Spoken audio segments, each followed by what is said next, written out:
मैंने जुलाई में एनएसएमपी जॉइन किया था। मई और जून में मैंने पढ़ने की बहुत ट्राई किया था, पर मेरी पढ़ाई नहीं हो पा रही थी क्योंकि मेरे को मेरी स्टडी पार्टनर के साथ पढ़ने की आदत थी और वो किसी रीज़न की वजह से एग्ज़ाम्स नहीं दे रही थी। तो मई और जून मेरा पढ़ाई करने का ट्राई करने में ही निकल गया और सितंबर में मेरे एग्ज़ाम्स थे। मैं बहुत ज़्यादा एंग्शियस थी कि 2 महीने बच रहे हैं, मैं कैसे पढ़ाई करूँगी।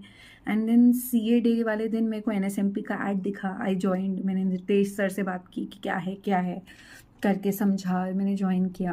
And to be honest it was very very मतलब वेरी हेल्पफुल। मेरे को डीटी में 60 स्कोर आया, डी आईडीटी में 61 स्कोर आया और आईबीएस में 40, which was not in my hands obviously.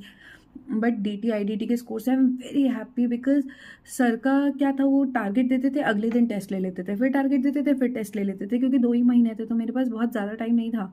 तो he was taking test continuously और वो मेरे को पढ़ाई में टारगेट्स दे के मैनेज करवा रहे थे कि कैसे पढ़ना है कैसे पढ़ना है। और मैंने तो ऑफिस और अपनी पढ़ाई दोनों चीज़ें साथ में मैनेज की थी, तो मेरे पास बहुत ज़्यादा टाइम भी नहीं था। तो डेली हाफ डे ही मिलता था मुझे पढ़ने के लिए, 5 से 6 घंटे, और सैटरडे संडे पूरा दिन मिलता था। बट सर समहाउ मैनेज कि वो मुझे उतना पुश करें, डेली मैसेजेस करना, कॉल करना। इनफैक्ट सर तो हमें जो हमें टॉपिक समझते नहीं थे या फिर जो टॉपिक क्रिटिकल होते थे उनके अकॉर्डिंग, उसके लिए गूगल मीट पे रात को 4-4 बजे तक बैठ के पढ़ाते थे। 4-4 घंटे वो कंटिन्यूसली बोलते रहते थे, लाइक पीजीबीपी, वैल्यूएशन, सप्लाई का, और भी बहुत सारे टॉपिक्स जो सर ने हमें करवाए हैं।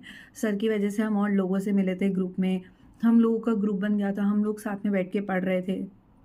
तो इट वॉज़ वेरी हेल्पफुल। मतलब आई ओ दिस सक्सेस टू सर। मेरे को आज सीए का टैग मिला। अगर मैं आज से 4 महीने पहले जुलाई में जाऊँ तो मैं कह ही नहीं सकती थी कि मैं ये एग्ज़ाम्स क्लियर कर लूँगी, क्योंकि मेरी पढ़ाई ही नहीं हुई थी, मेरे से पढ़ाई हो ही नहीं पा रही थी।